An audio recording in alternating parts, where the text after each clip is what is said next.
seen anything quite like this. The way he's dominating the Texas League right now, and he's doing it in every way.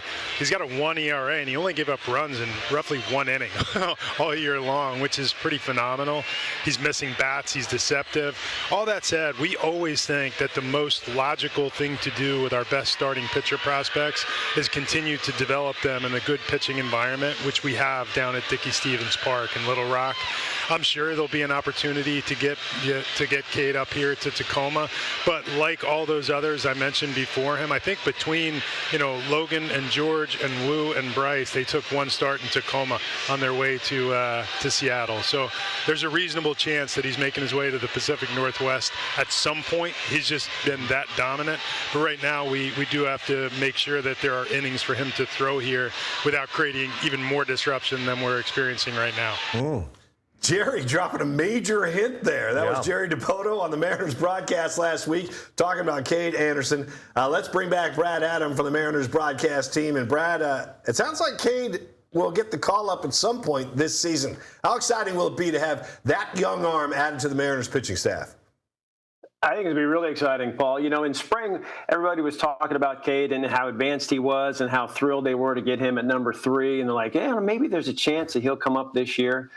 But now it's just inevitable, right? I mean, what he's done on a historic level in AA, you look at the numbers, and Jerry said some of them. I was talking to Justin Toole, the director of player development for the Mariners in Cleveland, and he said this is probably the best season that he's ever seen. This could be the best season in the history of the minor leagues if you look at his numbers and what he's doing. Right. So at some point you're going to have to move him, right? You just can't let him continue to dominate, even though they do like to develop him in that pitcher's ballpark there in Arkansas, as Jerry was saying. It really kind of mimics T-Mobile Park, the settings and kind of the hitting and how well it pitches as a pitcher's park. So they kind of like him to develop there. But yeah, you heard Jerry. At some point, maybe Tacoma, maybe here, maybe before September, right? I mean, September call-up for sure.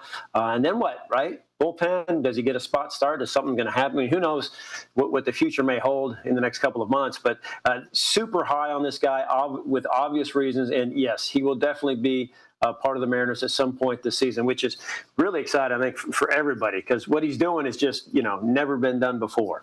Well, I mean, dream big with us and, American League West clinch and maybe a spot start late and then put him in the bullpen. But we're going to mention Kade. Brad, we got to throw out Ryan Sloan, another pitcher that could get the call up. Fastball has touched 99, usually throws at 93 to 96, throws a slider, a curveball, working on that changeup down there in AA. I mean, come playoff time could be also a great addition to the bullpen, Brad. Absolutely. I mean, everybody's looking for big power arms, and he certainly has one. The talk with him in spring was like he opened a lot of eyes, and people were saying that this guy's got, some of the best stuff in all of camp. I mean, they were really high on Sloan. He's delivered. He's a year younger than Mr. Anderson. He's a high school kid, but he is, put himself in great position as well. Maybe Tacoma thing and maybe a Mariner thing this year. The thought was that Kade would come up. We kind of anticipated that. Mm-hmm. And Ryan was kind of like, maybe, but he's pitching himself certainly into that conversation. And will he come up or not? Yeah, again, depends on where they are arm-wise, team-wise. But you definitely would not be shocked if you saw him along with Kade in September. Wouldn't that be an interesting problem, guys, if they won a series and you got Cole Young, you got Kade Anderson at 20 and you got Sloan at 20. I mean, they couldn't do the champagne celebration after the game, guys. I mean, I'd have to watch them. They're not old enough. They're not old enough. I'd have to watch them. We'd have to get them the non-alcoholic. They'd have to have a Capri Suns. Yeah, Sunny D. Juice box. And orange slices. Yeah, there you go. Squeeze on them. Sorry, kids. Yeah, you can't have this. All right, listen, we know the Mariners have great pitching. The M's could use some firepower at the plate. Outfielder Las Montez and infielder Michael Arroyo have been called up to AAA Tacoma. Brad, what do we know about these two guys? Well, really high on both those guys. I mean, Laz went off in June in AA, and it's the same kind of thing with Anderson. I mean, he just dominated, and just even in that pitcher-friendly park, he was hitting bombs and just damage. And so, now it's time for the next level for him and see how he does in Tacoma. And for Arroyo, kind of the same thing. They're trying to find a position for Arroyo, but really love the bat-to-ball skills. He's a right-handed hitter who sprays it everywhere. He's got a little bit of pop, really good plate discipline, doesn't strike out a lot. Just two really good prospects that they're excited about. Laz, of course, with the tower power. It's a little harder, I think, maybe to crack in on a team late offensively. If you have a big arm, you could kind of get there for an inning or two. Bats are harder to come by, harder to kind of insert late.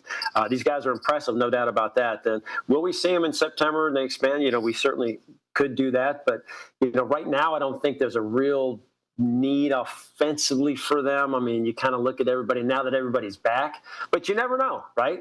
Somebody slumps, somebody gets hurt, boom, these guys can come right up. So it's good that they're in Tacoma, and we'll see how they do at that next level. Yeah, good to have that depth for sure down there in Tacoma. Let's switch, Brad.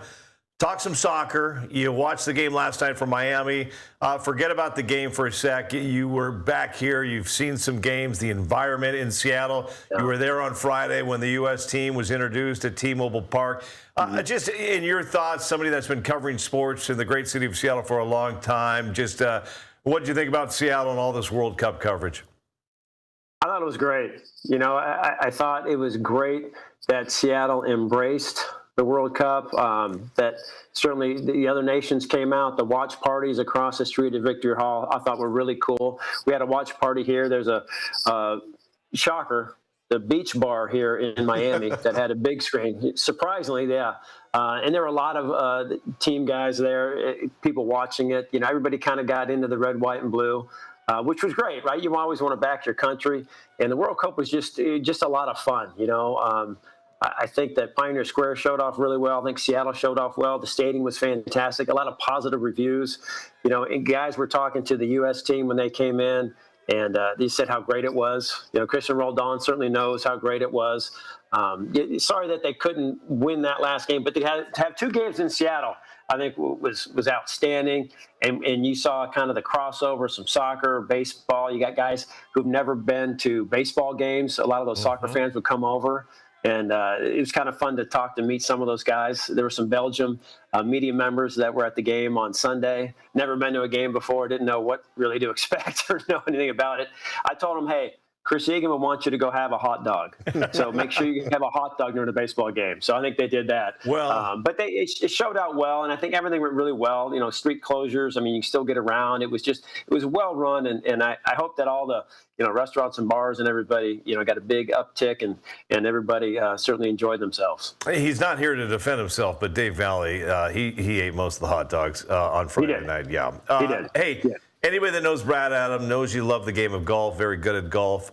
Tiger Woods widely credited with creating the biggest boom in golf's popularity in the United States. His impact extended far beyond winning tournaments. TV ratings exploded. Millions of casual sports fans, and we just talked about there with soccer, started watching golf. Network TVs, they had the Tiger effect because viewership would often drop after he finished his round. And more importantly than anything, more kids started playing golf because of Tiger Woods. My question to you, U.S. still trying to play catch-up when it comes to soccer, Brad. Do you think this World Cup will help raise the popularity of soccer in the United States? I think it will. I think it was on such a big stage, and they did so well. It wasn't like they didn't advance or they were, two and done. Getting a couple of wins under their belts, I think that was really important. And I think, just continue to market not just the game but the players as well, because the players that we know are all the Messis, the ones that aren't United States. We got to start recognizing United States stars, right, and start promoting those guys and start having more involvement with the kids. But you're right. I mean, golf certainly went through a huge popularity. It's kind of the same around Olympics. Kind of the sports get a bump. You hope the World Cup does the same for soccer.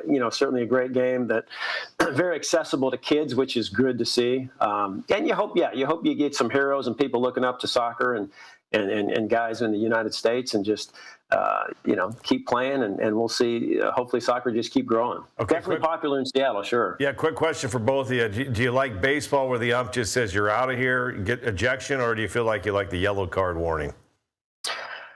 I like the yellow card, and I think Sylvie would be one of those guys who gets a yellow card while he's rolling around on the ground, facing an injury. No. Come on now.